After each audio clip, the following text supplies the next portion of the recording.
As a health and safety professional, one of the most important tools you have available to you is anticipation of potential hazards. While heat stress is a hazard we've known about for thousands of years, we were dealing with heat stress while building the pyramids, OSHA still does not have a hazard-specific standard on this issue. However, in the last couple of years, we have received an ANPRM, or Advanced Notice of Proposed Rulemaking, from the regulator describing how they're going to approach this task and the impending regulation that will come out of that process. So what's going to be in the standard?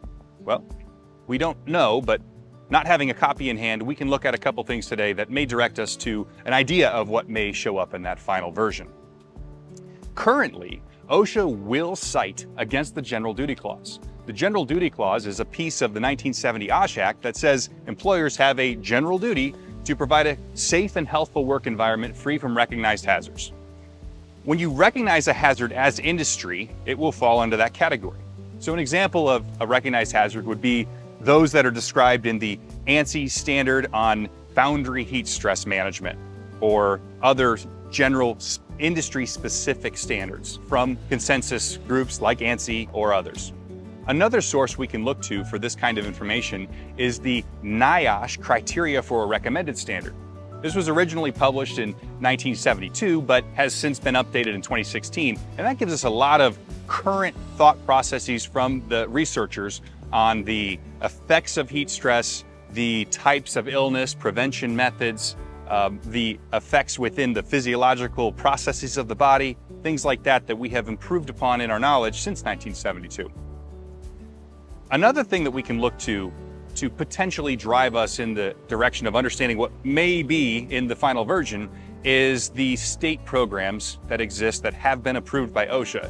Today we have state programs in Washington, Oregon, California, Colorado, Minnesota. We can look at these for a good idea of what may be in the final federal standard. KERAMIDA strongly recommends that you create your own program.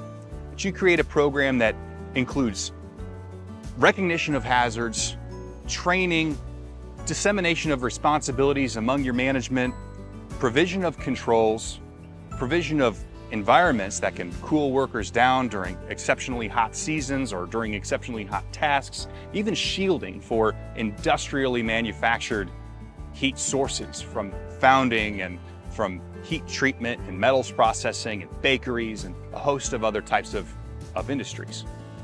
If this is something that we can help you with, please reach out to us. We have created heat stress programs for small businesses with fewer than 30 employees, all the way to one of the largest oil producers in the world. We can help you with this. We have the experience to do this.